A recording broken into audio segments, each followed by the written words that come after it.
Hey everyone, this is Brother D here again to evaluate some powered parachute crash videos. Now this second episode deals with wind and terrain and how they pose a challenge to flight safety. Wind and terrain often go hand in hand, as terrain and ground accidents often happen as a result of the wind.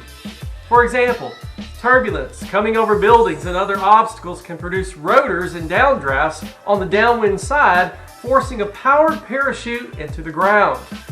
Also, crosswinds and tailwinds are problematic. Allow me to read from the FAA's Powered Parachute Flying Handbook.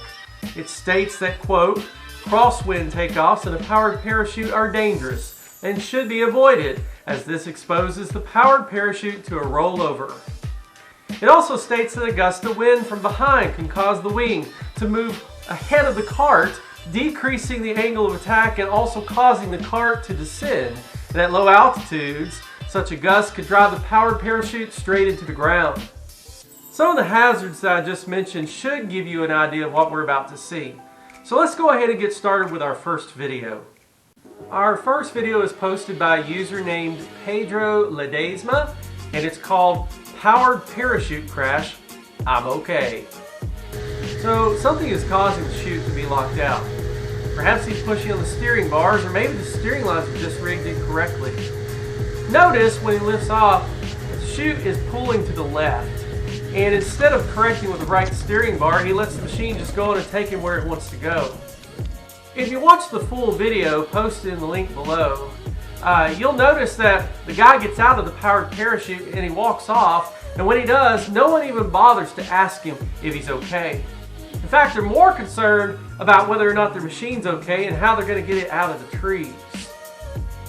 So, what went wrong? Well, I was looking at some user comments, and this was some kind of fly-by-night tourist attraction in another country. They're not even certified flight instructors. A user named Bruce Pritchett calls what they're doing the gun it and go approach, and he says, quote, most of the time it actually works, giving people a very false sense of security that powered parachutes are completely safe. He continues to say, quote, this guy obviously had no skills or knowledge in terms of getting the chute up overhead and how to manage his runway, etc. Another user named Carol Guthrie says that, quote, this is obviously a first-time flyer. He may have had some training, but he's not had enough for the LZ conditions or the landing zone conditions. She says trees were too close, terrain was rough, etc.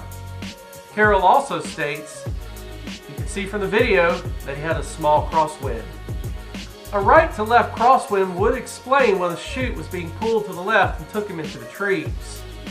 So this video right here, it's a good illustration of why the FAA states that taking off in a crosswind is dangerous. Now let's move on to the next video. Our second video is posted by a user named Hunter Q8Y, and it's called Light Sport November 143 Romeo Sierra Skyrunner Crash February 2018. So I've got to warn you that this next crash looks deadly and it's kind of disturbing to watch. But a user named Thomas Myers Nozel says this, quote, neither of the two passengers were killed, both incurred serious injuries on this flight which took place this past February 2018 in Dubai. So now that we know they weren't killed, let's take a look at this video. So you can immediately see that the pilot's taking off towards some buildings. Now a normal powered parachute, this won't be much of a problem because they can take off at about 200 feet. But this is no normal powered parachute. It's probably way overweight. In the comments, a lot of people are wondering why he's not steering towards the right to miss the building. And I'm wondering that too. So what happened here? A user named Flying Translator says, quote, probably got turbulence coming off the building, sinking air. And chiming in on this thought, another user named Gary Carter tells us this, quote, rotors can prevent us from climbing and even cause a descent. He goes on to say, quote, I'm not sure if that's what happened here, but it looks that way to me. The pilot was slow to climb out, but then began to ascend, As he neared the building, the craft stopped climbing. Possibly, this was caused by a headwind over the building, causing a downdraft or rotor on the leeward side. So, what's a rotor? You know, sadly, the FAA Powered Parachute Flying Handbook barely even mentions them. You've got to go over to FAA Advisory Circular AC 00-6B on aviation weather, and it calls rotors mechanical turbulence, and it states that it is, quote, caused by obstruction to the wind flow, such as trees, buildings, mountains, and so on, which disrupts smooth wind flow into a complex snarl of eddies. Some of these eddies can push downward, forcing a powered parachute toward the ground, or strong enough, even collapsing the wing. Rotors coming over buildings are one possible reason why the Skyrunner couldn't clear the building. It provides us with a good illustration of something that pilots need to be cautious about. So now, let's move on to the next video. So this next video is posted by a user named Desert News, and it's called Powered Parachute Flies into Crowd of Kids. It takes place at the Hooper Tomato Days Festival at Hooper City, Utah, and shows a powered parachute crashing into nearly 300 children and parents at the local park. It's a candy drop gone wrong, and it resulted in some kids getting seriously injured. A user named Flarsmo says, quote, 2 little girls were taken by chopper to a hospital with possible head injuries and a broken leg. 5 more were taken away in an ambulance. But thankfully no one was killed. But this video is still horrific to watch.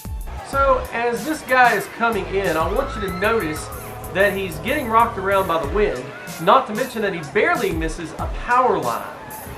Then the unthinkable happens. I think the first thing that we need to note is that this activity that we're watching is completely illegal. The username Low Flying Jack says, this appears to be an illegal machine. First of all, to place PPCs must be registered with an IN number on the side. He goes on to say that he's supposed to stay away from congested areas and open assemblies of people. So let's talk about what he said about staying away from open assemblies of people. In reference to certified aircraft and pilots, 14 CFR 91.119B states that no person may operate an aircraft below 1,000 feet over any open air assembly of persons. Now for ultralight aircraft, 14 CFR 103.15 states, quote, no person may operate an ultralight vehicle over any open air assembly of persons, period. So none of this would have happened if the pilot had simply followed the rules. So now that we've gotten that out of the way, what went wrong? A user named Kurt Spray commented, quote, been piloting these for 13 years now and have had this exact model. Listen to the engine, he said. A gust hits him, which makes him climb and slow down, and then he backs off the throttle to keep from climbing. You can hear the engine RPMs go down, and the wind then goes from gust back to a lesser wind. The PPC dips. He comes down and applies throttle, but too late to save him from the ground. So wind was a huge factor in causing this pilot to lose control of his aircraft and crash into these children. So now let's move on to our last video. Our last video is posted by a user named What You Haven't Seen, and it's called Powered Parachuting Fatality, Henry Mountains, Bullfrog, Utah. This video is really rough to watch because it shows a fatal accident.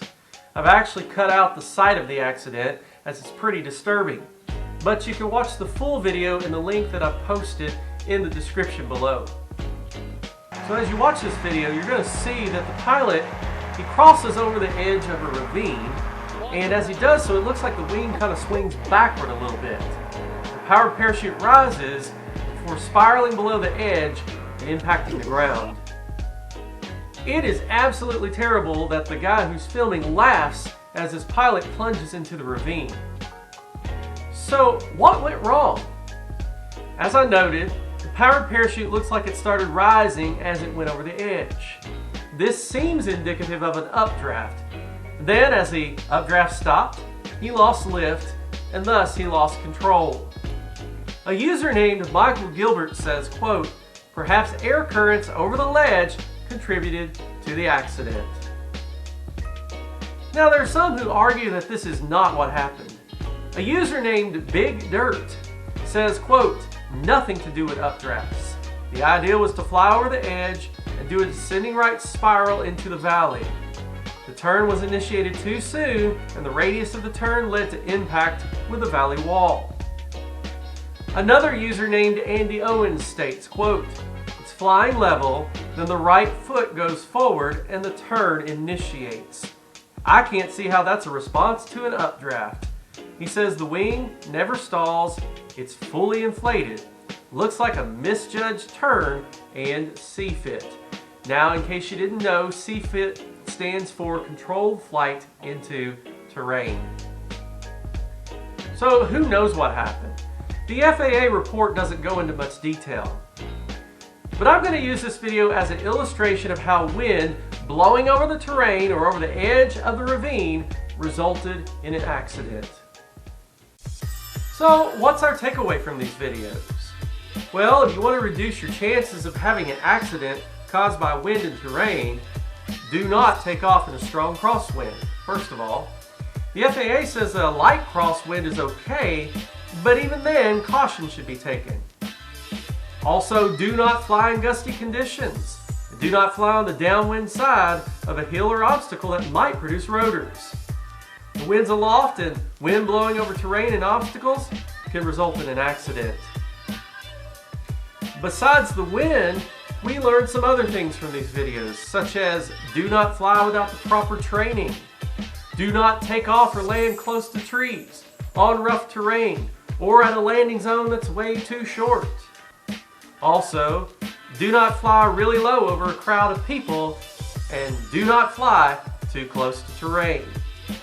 As I said in my last video, powered parachuting is relatively safe when compared to fixed-wing aircraft, but it's still possible to do dumb things to get yourself killed. My advice is to study the weather before each flight, specifically the wind speed and direction. Also be sure to study the landing zone, such as the length and surrounding terrain, and be sure to assess the terrain along your route as you fly, looking for obstacles that might cause mechanical turbulence. So that's it until the next video. Be sure to comment in the comment section below, and also be sure to like, subscribe, and share this video. Yeah, I'm okay.